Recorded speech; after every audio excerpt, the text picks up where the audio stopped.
Welcome to another episode of Whitetail Rendezvous, coming to you 6 days a week as we interview whitetail experts and hear their traditions and personal stories of the hunt. Learn more about the latest gear, discover proven tips, and the latest strategies so you can make your next hunt a success. Now, here's your host, Bruce Hutchin.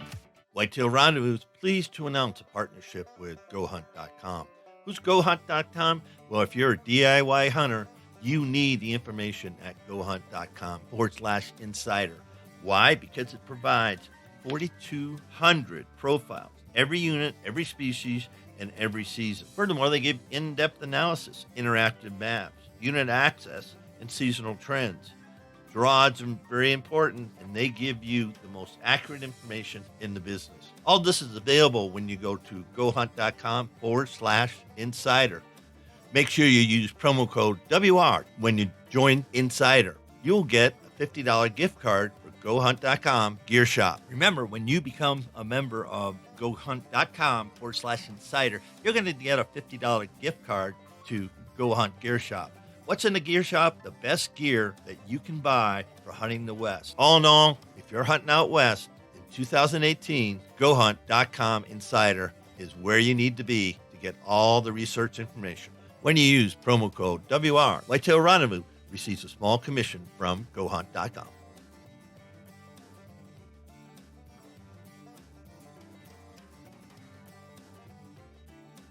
Hey, folks, we got a new sponsor. It's called Buckwild Coffee. What's so special about Buckwild Coffee? Well, a gazillion people go to Starbucks every day and drink coffee. Well, why shouldn't Buckwild Coffee offer you light, medium, or dark roast with free shipping? All you have to do is go to whitetailrendezvous.com, go to shop, and order your coffee, and I'll ship it out for free. Hey, thanks so much for visiting Buckwild Coffee. The best brew in the West, the best brew around the campfire, the best brew in the hunting shack, the best brew anywhere. Buckwild Coffee. Get yours today.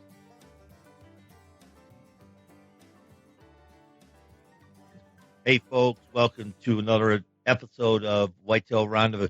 I think I'm up to over 530 episodes now, so it's been quite a journey, and it's Friday, so we're kicking back with Dave Barrett from Pro Talk Outdoors and In a Rut on CarbonTV. And Dave's big on conservation and hunter recruitment, and we're going to talk about that. But also last year was his best year in the field, where he took two mature bucks of over 6.5 years old, or at 6.5 years old. So having said that, Dave, welcome to the show, and I'm just excited to have my listeners, listen to you and hopefully follow you on Pro Talk Outdoors. Excuse me. Well, Bruce, thanks so much for having me on, and I've been a fan of your show and what you're doing for quite some time. And I think we probably share a lot of the same listeners, and just folks that enjoy good outdoor podcasting and good stories and information about whitetails. It's quite a fame thing. Let's just throw this out. Why'd you start Pro Talk Outdoors? What was the beginning? Well, I'll tell you what, Pro Talk Outdoors in the beginning was something that we wanted to get started and just get some more information out there for folks. And I'll admit that Pro Talk Outdoors was kind of a selfish thing for me. I selfishly started the podcast because I wanted to be able to have conversations with folks that I had a great deal of respect for and things that I could learn from them. So, you're talking about your Mark Drurys, your Lee Lacoste, Bill Winkies, Don Higgins. I mean, there's so many great names of folks that we've had on our show that I've been able to learn a lot from, and I have a great deal of respect for them. So that's kind of the beginning of Pro Talk Outdoors. And as we've grown and started our show on CarbonTV called In a Rut, our team has grown dramatically. We've got 6 or 7 members now that are out there shooting video for us all the time, and I really feel good about using our platform the way we have to promote conservation and hunter recruitment and just doing things the right way. I think that too often in today's day and age, you see with social media some negative light shed or some bickering back and forth within the outdoor industry, and that's kind of the thing we want to squash, and we want to make sure that we're all working together to promote the greater good of the outdoors and hunting, our hunting heritage. Mark Canyon's coming out with a I don't know if you follow Mark on Wired to Hunt, but Yeah, sure he do. came out recently. He had a Instagram post, and then he just followed that up. He on one of his podcasts, and the perception of hunting, not from our eyes, but from the people that are looking at us. And yeah, we're under scrutiny. And I sent Mark a little note and said, the hunter's perspective might not be the right perspective. And you chew on that Right. for a while, and we're all about what we know, and we're comfortable, in our camo and all that. But other people look at us and go, "What's up with these guys and gals?" And it's up to us to reach across whatever chasm there is, and and get people involved or have a conversation, that's meaningful. Not, oh, you don't hunt. Well, that's the wrong way to start. Say, yeah, I love hunting. It's part of my tradition, and yeah, I love to talk to you about it. Let's go have a beer. Let's have a cup of coffee or whatever, and just have a conversation about why you like to hunt. Because, folks, people need to know why you like to hunt, not just seeing your pictures. The grips and grins are great. You know, God, go ahead. yeah, no, you're exactly right, Bruce. And if you look at it like this, there is a very small percentage, something around 4% of folks hunt. Actually go out and hunt.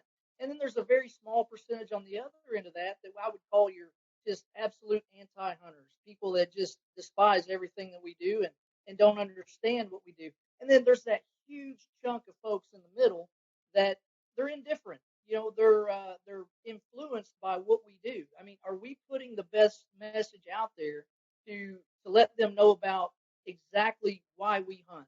I'll give you an interesting something that Mark Drury. We just had Mark on our podcast again, and he had said something to me that I found very interesting, and I'm probably going to screw this up and not say it the right way, but I'll try. He was talking about a conversation that he had with somebody that is very popular in social media. I don't know who it was, didn't ask him for the person's name, but we're talking like 1 million followers or so that didn't hunt, had no interest in hunting, no background in hunting at all.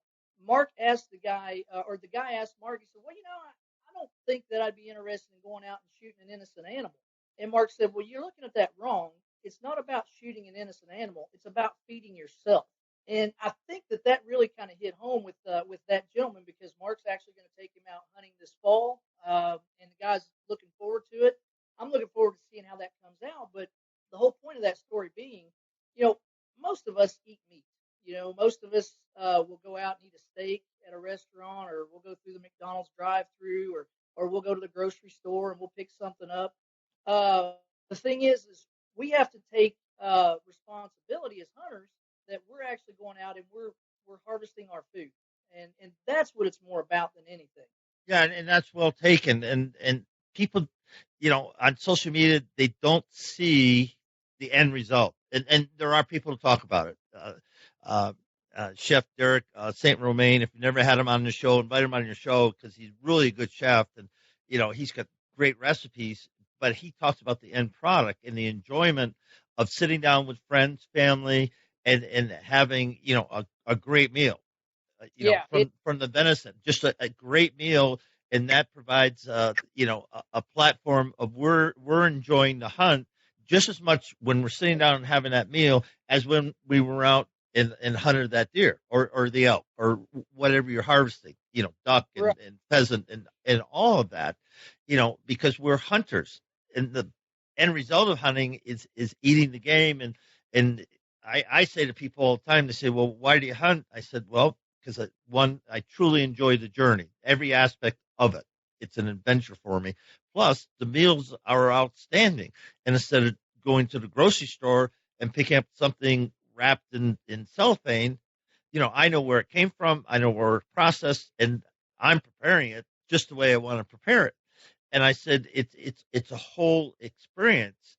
And I said, when you go and buy your steak, do you eat meat? And they say, yeah. I said, so the experience, I can go back to packing that elk out as part of the experience. The value of that meal, it skyrockets when you do that, in my opinion. Yeah, and you mentioned a chef that you had on your show. We had Jeremiah Dowdy on our show a couple times. Jeremiah is, he's a wild game chef, does a fantastic job. And something that I really didn't understand this or think about this from the standpoint, but uh, and I'm probably going to get the figure wrong, but it was over 30 and maybe even over 60 different people or machines that touch the average piece of meat that you buy in the grocery store before it gets to you. I mean, if you think about all the hormones that are injected into this stuff, and who knows where this meat came from? I mean, did it sit on a loading dock for 6 hours in the sun before it got loaded onto a cool trailer to get to where you're at? Who knows? When we go out and we hunt and we harvest this game, we know exactly where it came from. We were the hands that touched it. We took responsibility in harvesting our food, and it makes that meal so much sweeter. Not to mention just more organic and healthy. Whenever we feed it, we eat it and we feed our family and friends with it as well.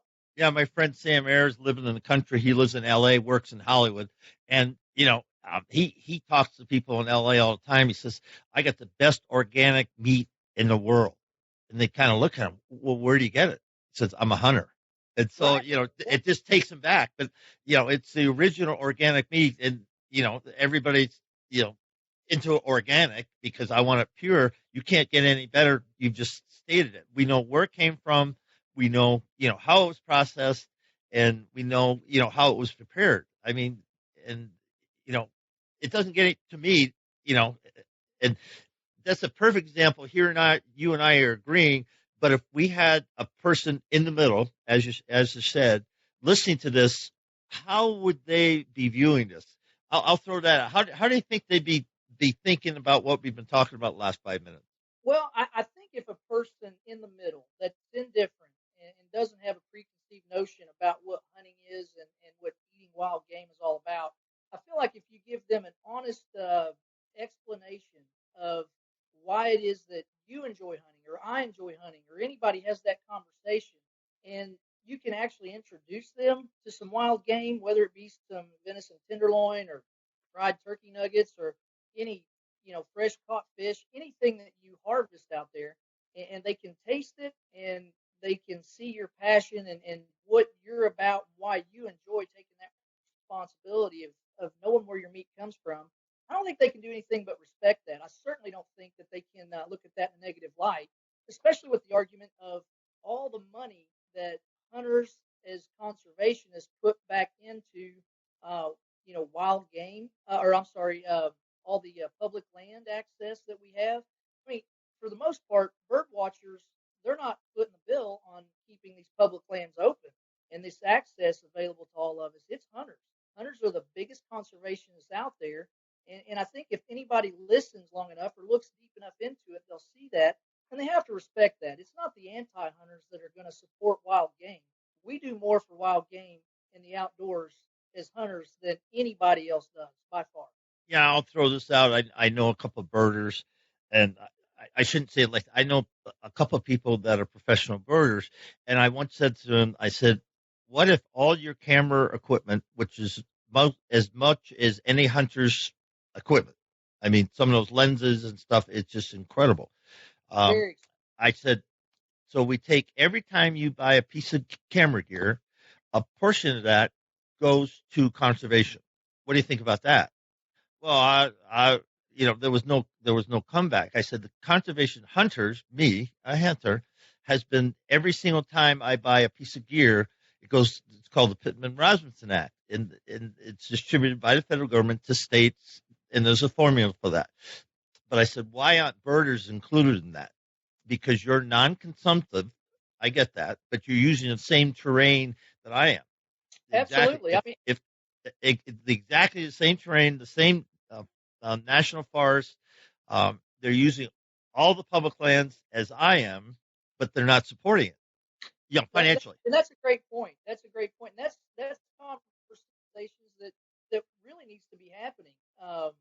With our legislative branch. I mean, it really needs to be happening because it's not just people that are out there bird watching. I mean, it's hikers, it's people that are just camping, really supporting, um, the funding and keeping these public lands open, and that's very important. And so, folks, get involved in the discussion. I guess that's what Dave and I would say. get involved in the discussion of how to reach these middle people, one, and two, how we all should be part of the solution on public lands. Because I know in Colorado, in the national forest, we've got a big problem with weed growers, because Colorado is one of the states that, legally can smoke pot. And, and so there's people just going to national forests and becoming pot growers. Now, British Columbia has had that issue for a long, long time. It's a big cash crop up there. But, you can get far enough away within a quarter mile of a national forest road, and you can have it grow that you're going to make enough money to support yourself for a year. That's the facts. And so, we've got another thing coming, that we all need to band together. Whether you're a hiker, a bird watcher, a fly fisherman, a camper, a hunter, we all are going to come into contact with these growers if you in fact use public land. There's no question about it. It's not when, it's not if, it's just when. So that's one thing I'm kind of raising a flag about. The people, they really got to start becoming aware. Yeah, absolutely. And it's good that you're bringing that up, Bruce. Guys like myself out in the Midwest, we would never know that's even an issue if it weren't for folks like you bringing it up and making it a conversation. Yeah, because I remember I was sheep hunting, and we're on a track, a Forest Service road, quote, quote, and we came around the corner, and there was a guy blocking the road, and he didn't have a shirt on. He had a pair of long shorts, Doc Martens. I'm going to call them Doc Martens, high boots, and a 9mm. I'm going, holy fright. And I carry, so I'm going, what's the issue? Yeah. Well, we got a little situation here, and it's like, hey, I'm out of here, hands free, and my buddies, I said, keep your eyes on his gun. And he had, it could have been bad, but it was just a shock. Yeah. And that's exactly what he was doing. He did not want us to go up that trail. There's no question about it. Yeah, that's not good. Not a good situation. But you have to be, situational awareness thing. There's nothing we're doing here. Hey, buddy, I'm backing my truck out. We're out of here. Just, you'll never see, we're gone. There's no confrontation. There's no, hey, I want to go up the, no, just get the heck out of there, because it isn't worth where it could go. I mean, yeah, exactly. And there's other guys that think, well, I have a right to be there. Well, yeah, but why ruin your hunt? Yeah, go somewhere else. Yeah, why ruin your hunt? I mean, because you have a confrontation there, your hunt's over. Right. Yeah, absolutely. Your just hunt's over. So anyway, that's kind of Friday morning moosing. We've been talking about it. So just a little recap in the first 10 minutes of the show here is middle ground. Reach out to the people in middle ground, and you're going to hear this. I mean, you got people. Mark Kenyon is well regarded in the industry. He's a leader. He's got a great voice, and he's sharing it. I'm sharing it, and Dave's sharing it. But we've got to do a better job at this. And I'll get off this little rant I'm on right now and let's close up this portion, Dave. Okay, sounds good. You have anything more to add? Yeah, I tell you what, Bruce, I would like to talk a little bit about hunting smaller parcels of land, using some mineral supplements and food plotting, that's more probably relevant to folks in the Midwest. Okay. I meant as far as the middle ground thing. Do you have anything more to add to that? Yeah, no, I mean, that's something that we all really need involved in. And it's something we can all make an impact on, whether it's, just somewhere we're at, could be out to dinner, could be at a bar, could be at your kid's baseball game or something, and somebody recognizes the fact that you're a hunter. Portray that in a positive light. Be careful of how you choose your words. Don't say I'm out there just shooting everything I can because I like to kill things. Present us in a positive light, because you, in a sense, represent everyone that goes out and hunts. You represent our hunting heritage at that point in time with that person that's listening to you. And thanks for that. And folks, Dave just introduced the next segment about, he lives in the Midwest, and food plots are a big part, and, hunting small parcels. And so let's jump right into it. What part do you want to take first? Well, I guess I hear a lot of folks bring up the concern about, not being able to kind of manage their hunting property. properly. Like I can't food plot, or I can't make sure that I'm doing things that are good for my deer herd by putting mineral out, whether or not it's an issue that you just have such a small parcel and you feel like you can't control, what deer live and what deer die. I mean, a lot of guys in my area, they're hunting 20-acre parcels, which is so tiny and minute when you think about how big some of the properties are out west. But and they're concerned about, well, if I pass this 2-year-old buck up or this 3-year-old buck up, that my neighbors are going to shoot them, and that very well may be the case. But there's so many things that can be done by us as land managers to try to improve our properties, to try to make sure that you got some of those deer that make it through, so you can kill more mature deer.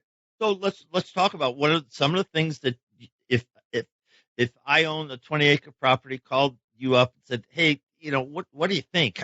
Because we've got one side I've got people that are QDMA, thinking people. The other side, they'll shoot everything from fawns on up, and it's on their land, they're legal, and so they can. And then the other guy, it just depends who's on their land, and the fourth person is they don't hunt at all. So Right. I mean, I go ahead. guess here's what I would say, and I want to preface this by saying there is absolutely nothing wrong with the guy that wants to go out there and shoot the first deer that he sees, the first legal deer. I support that 100%. If that's what your goals are and you're just out there to enjoy the time out there, and you want to harvest an animal to feed your family, I support that 100%, and best of luck in doing that. But the thing I hear often is guys that say they want to kill that mature deer, but year in and year out, they're killing that year and a half old or that 2.5-year-old deer because they're concerned about their neighbor killing that deer. Well, obviously, your neighbor can't kill that deer if you shoot it yourself. But there's so many things that you can do to enhance your own property, even if it's a small parcel, to make that deer want to spend more time on your property. Obviously, where it's legal, you want to do supplemental feeding, put out a good quality mineral. There's some that just an attractant. Some of them are doing really good things for the deer herd's health. We prefer to use Real World's Maximizer Plus with Expect Healthy Deer technology.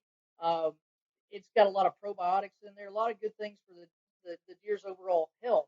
So we use that, throughout the summer months, and then also, with food plotting, you can come up with a good strategy to have food year round, even on a small parcel, even if it's 2 acres of food or 3 acres of food.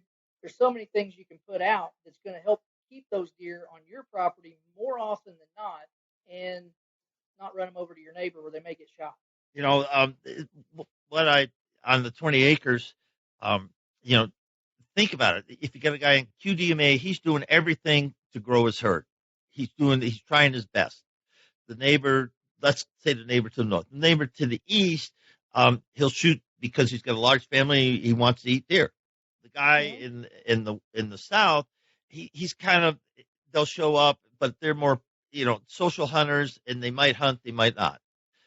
So, and then you have the guy that doesn't hunt at all. So the guy to the west is a sanctuary. The guy to the north is a grower deer. The guy to the east is a consumer of deer. And you just don't know what the guy to the south is, but he's probably not enhancing his habitat.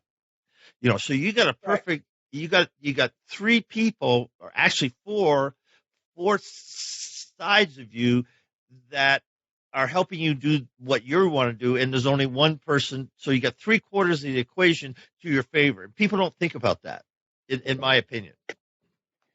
Yeah, absolutely. It all comes down to, what's a whitetail need? A whitetail needs, obviously, security for cover. They need food and they need water, and they want to feel safe. I mean, that's the main thing. So it goes above and beyond just planning, making sure you have food there and making sure you have cover. It also means you got to do the right things when you're hunting those deer. You can't just go hunt every day on a 20-acre parcel of ground and expect those deer to stay there. You have to pick your days that are correct, where you can get in there easily and get out of there easily with the right wind direction, so that you're not running those deer out of there. You bump a mature deer one time off of a piece of property in the fall, good chance you won't lay eyes on that deer again on that piece of property. He's going to go over there and the neighbor may shoot him. Yeah, that's well said.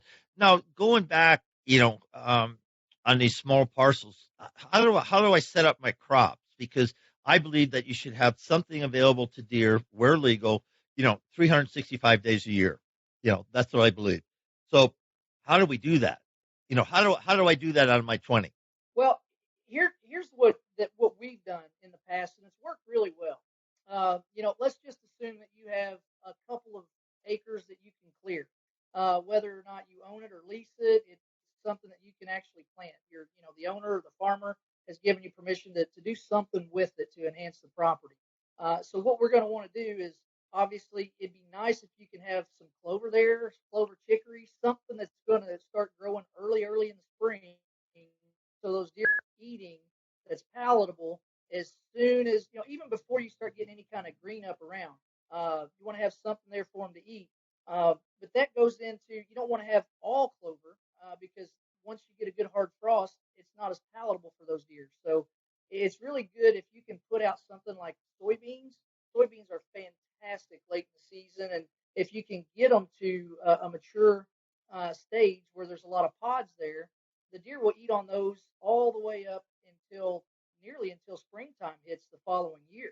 So we like to use a lot of soybeans on our properties, and then when we can, we'll go back in the late August, early September, depending on where you're at geographically, and plant something that has more different seed types that are going to be something that they'll want to hit when it's warmer out. And I'm talking about your greens, basically, your brassicas, those type of things with, oats, any kind of wheats, anything like that. And of course, your clovers are going to be there as well. But that way, if you've got a warmer day where a whitetail's not going to want to eat soybeans and I'm talking about in the grain stage, not the greenery part of the soybean. But that way, because those put off a lot of heat. There's a lot of oil content in soybeans, and that makes the deer warmer. So obviously, on those colder days, they're going to want to hit those soybeans. But on the warmer days, you're more apt to see those deer feeding in the greens. So it's pretty important to have both greens and grains available in the fall if you want to keep those deer on your property. Now, when you think about your radishes in late fall, winter type food, when do you plant them so they'll carry over and they won't get hammered, but they'll be available when the deer needs that energy, those carbohydrates. Yeah, I mean, every seed is going to be a little different. There's like 30 different types of turnips out there that you can plant. I'll say this, that we're partnered with Real World Wildlife Products, and we really like using their stuff because it's been tested a lot. They've tested tissue samples at different stages throughout the fall in cooperation with temperature level drops, so they know when those things are more palatable for the deer. But that's the important thing. Now with their blends, you want to plant those like I'm in southern Indiana, so I'm going to want to plant my stuff, my fall plots that's going to incorporate the turnips and all the different types. I'm going to want to put the very end of August or the first week of September, and then hopefully you can time that before it rains so they get a good start. But if you plant those things, especially like oats, if you plant those things too early, they will mature so fast, or they'll mature at a rate where they won't green back up the next spring. So, and if you play that game right, and you plant it late enough, it won't go to seed in the fall, so you don't have to worry about it dying off. It'll actually green back up the next spring, and much like clover, it's a good food source for the beginning of the following year, and it gives those deer a good kickstart and has them some nourishment there that otherwise they wouldn't have. Folks, it isn't an easy thing, and one thing that I'd recommend to everybody, there's a lot of seed companies, but don't go to big box stores and just buy seed off the shelf unless you know exactly what you're doing. You can read that label and you say, okay, this is what I want, this is what I want, this is what I want. Because the emergence and everything that we're talking about, and Dave brings up a wonderful thing. Deer know exactly what they want to eat when they want to eat it. You and I, it's a science. It really is a science. And it's how their body can digest it.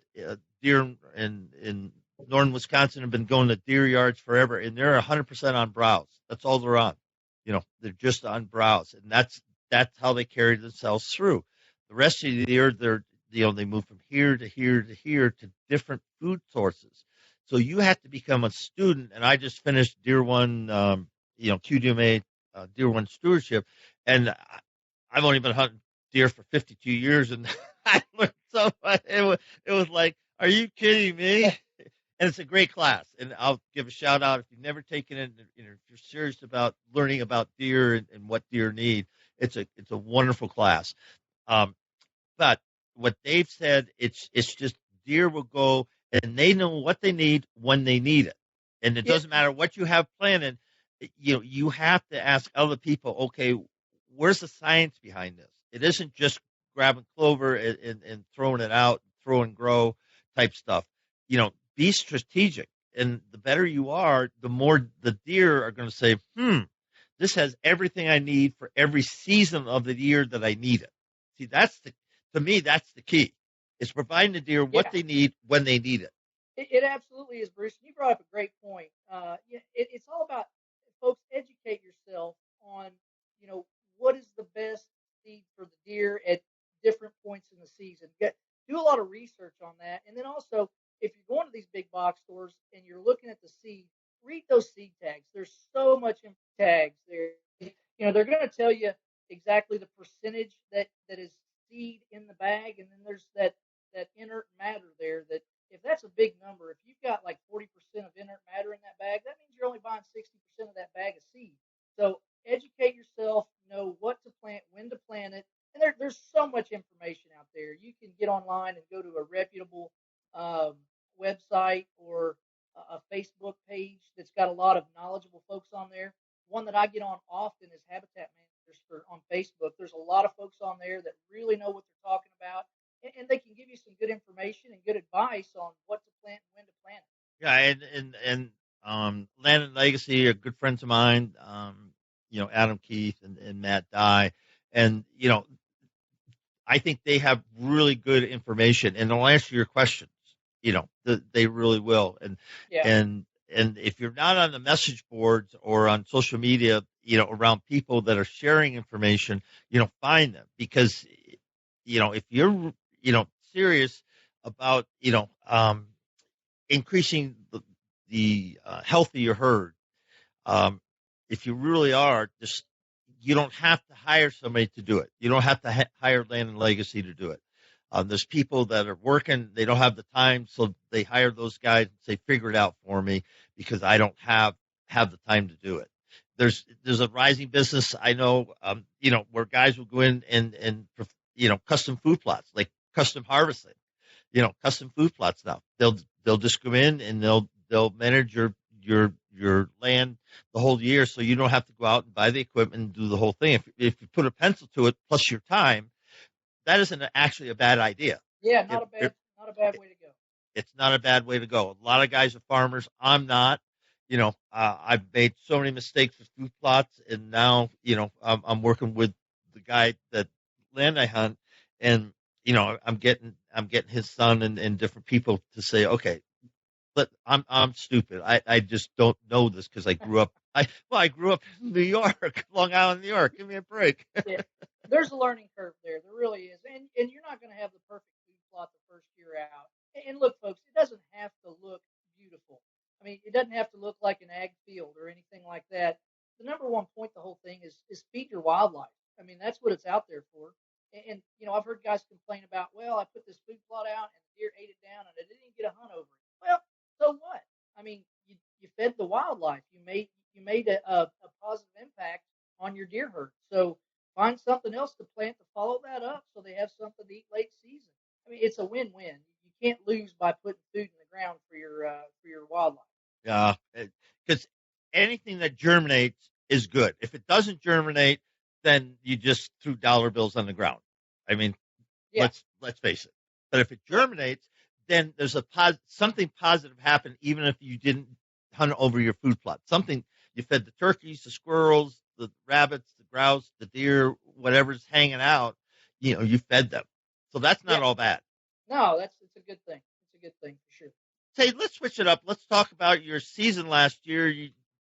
By your own admission, you killed two, mature bucks, and more people, QDMA will tell you, there's a tick upwards to, let go and let grow type of mentality where people are letting, deer go and to see what's going to happen next year with them. And so a 6.5-year-old deer is a tough deer to harvest. In my experience, folks, once they hit 3.5 years old, uh, you better know your stuff. I mean, you really better. 4.5, 5.5, 6.5 years, they've seen it all and they've survived it all.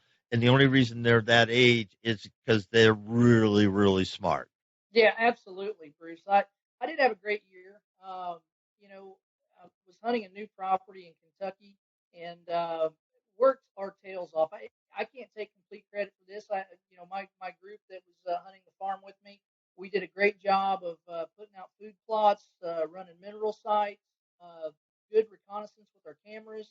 We located some mature deer, and probably the oldest buck of the group, a buck that I call Rhino, came in on me the very first day that I hunted. I was able to hunt on Memorial Day. It was September 4th day, not Memorial Day. But then it was the first day I was able to hunt it with the right wind direction. He came in, gave me a great shot, 7.5-year-old deer, scored 150 inches in full velvet. Just a great hunt, one I'll never forget.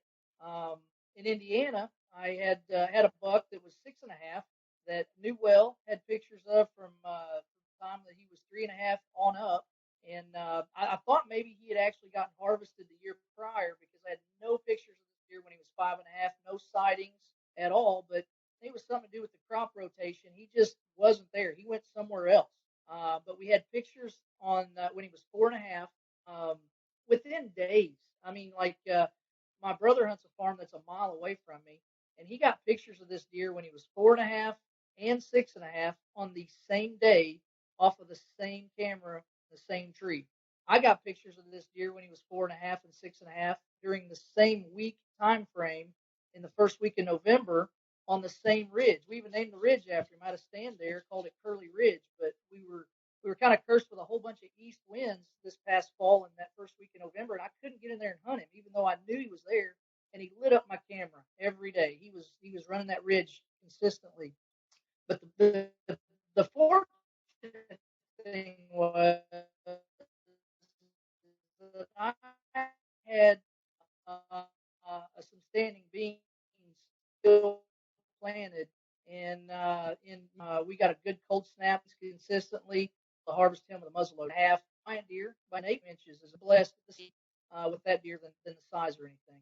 So when you think about those two deer, the biggest thing that came to me is you only hunt them when the conditions were 100% perfect, rather than saying, well, I'm going to chance it or whatever. You were determined not to blow it because, as I said before, once you blow it on one of these bucks, they're gone.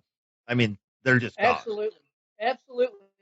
And I'll attribute that totally to things that I've learned from other guys that are way more successful in the outdoors than I am. I would rather hunt one day a year if it's the right day and the right conditions than I would go out 20 times and do it in subpar conditions or do it with questionable wind directions or just days that big deer just don't move. I mean, and there are those days. If you've got a high pressure system and you've got the right wind direction, a good cold snap, anything like that, something to trigger those deer and get them on their feet, those big mature deer, those are the days that I want to key on and hunt. And I don't want to go in and risk it.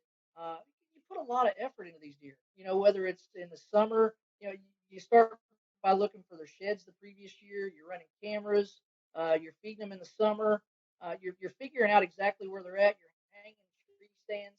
Why risk going in there hunting in a subpar situation with advantage? You don't have the right wind direction, and you're going to screw it up. So I'd rather make that one hunt count. And in both situations, I pretty much like you're going to be getting a call from me to that deer. I was very fortunate to get it done. Yeah, I've got a friend, Jeff Helmers, in Wisconsin. He hunts 3 days a year. That's it.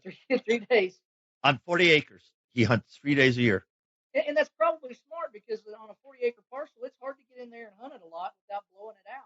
And, he's got all different types of people around him, but on his 40, 3 days a year, and, he kills, mature bucks every year. Are they 3.5, 4.5, 5.5, years old?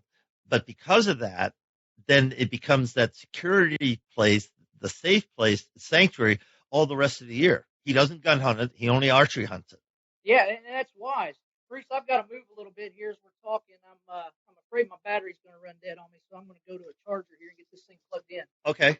And folks, if you listen to this, Dave's moving right now, and just to let you know, technology wise, there's a couple holes in the video here in the sound, which I can't enter out because they're only like 5 seconds or so. So I just apologize in advance, for these blips, and that's technology and that's bandwidth. So we're doing the best we can.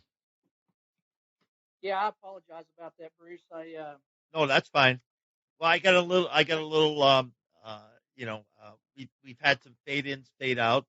I don't know if it's on your or my end, but I just apologize to the folks. Let's tell folks how to get a hold of you. Let's talk about, how to reach out to you, how to contact you, how to get on your show, the whole deal. I appreciate that. Yeah.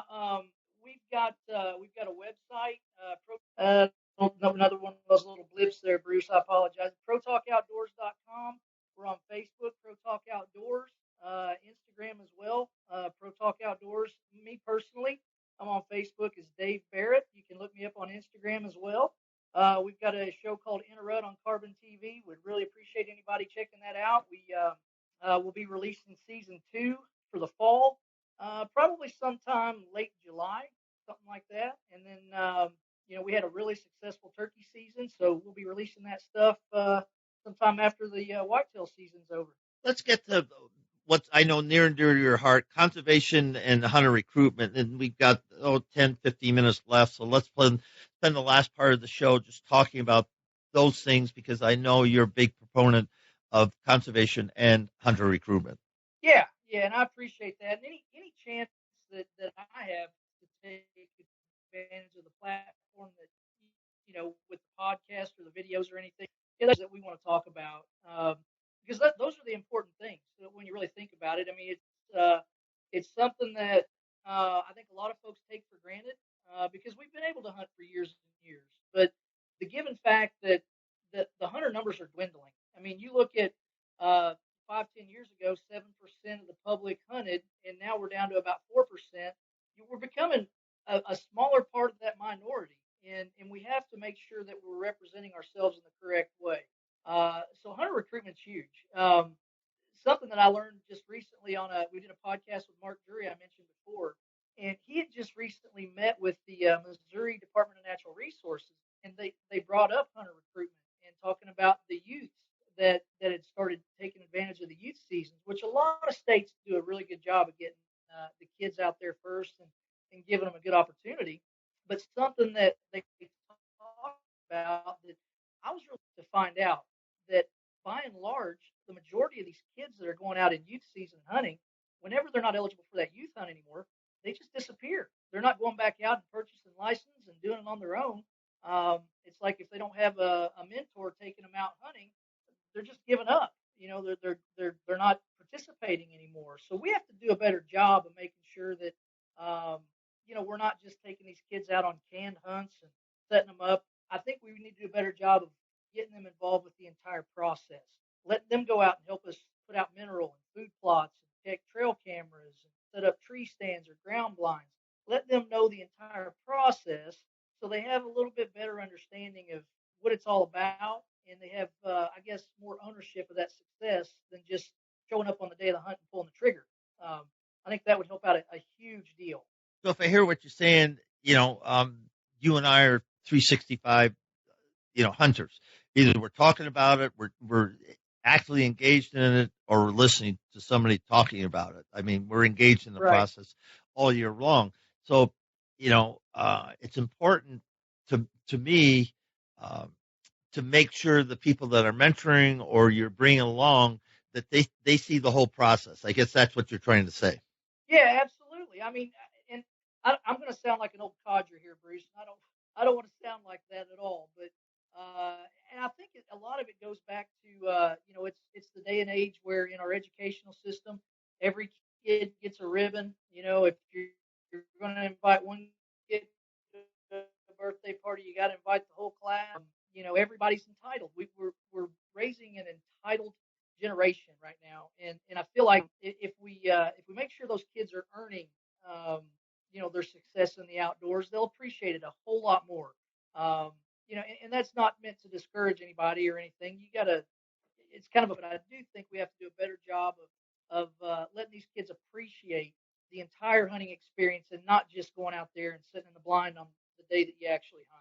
Yeah, that's interesting.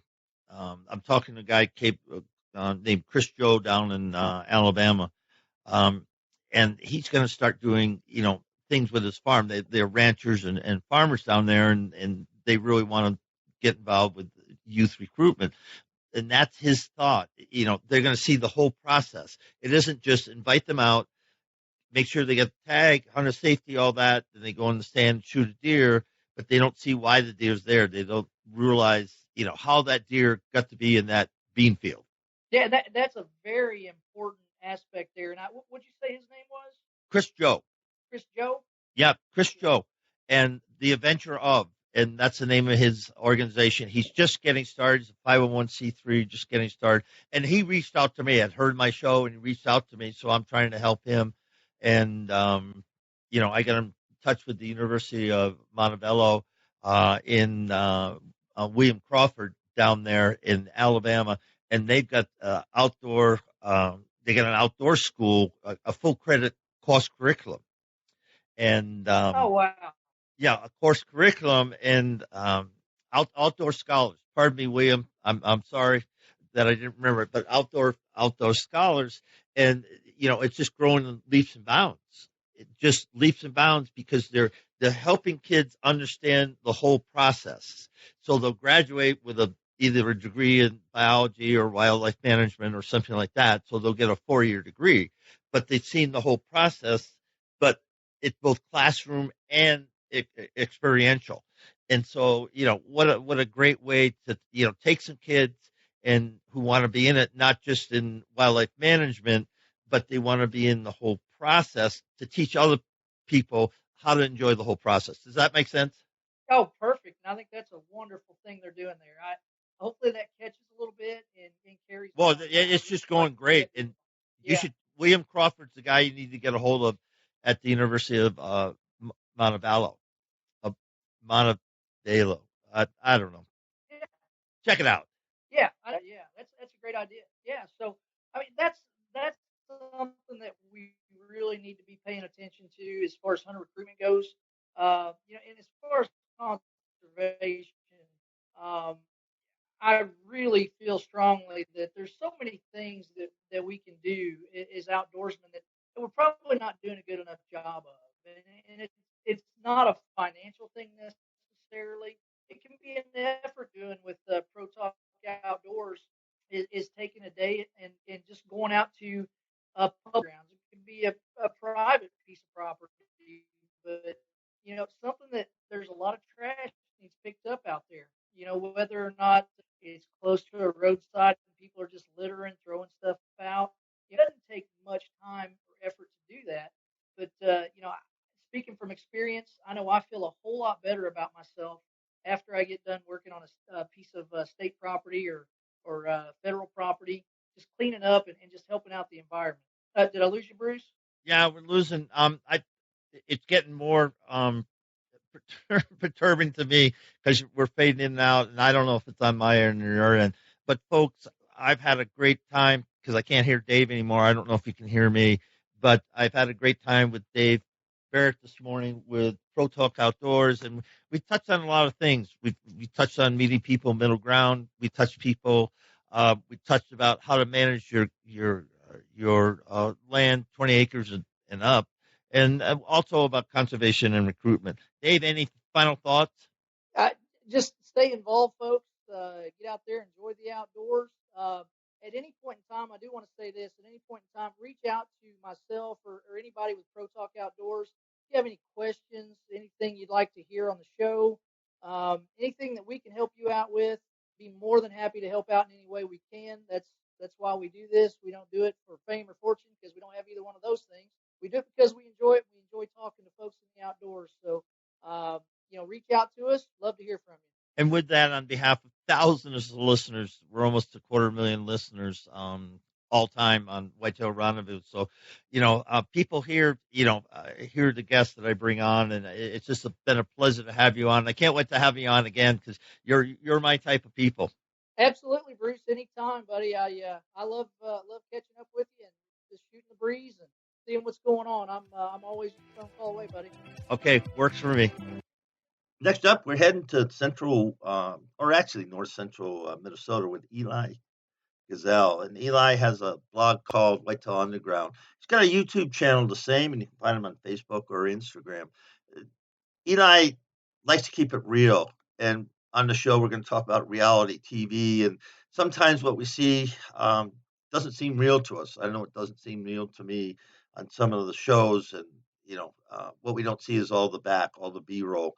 That goes into making a great TV show. So having said that, Eli came out and said, I want to tell people how it is, how I have to work so hard to find those bucks in the swamps. He's a DIY swamp hunter, can be found on Instagram, can be found on whitetailunderground.com, and also Facebook. So the big takeaway from this show is Eli wants to make whitetail hunting fun for himself and fun for anybody that tunes in his YouTube channel or reads his blog. So make it fun with Eli coming up next. Thanks for joining us. Be sure to tune in tomorrow for another episode of Whitetail Rendezvous, where you can listen and learn from the experts so you can be more successful on your next hunt. Until next time, listen, learn, and succeed.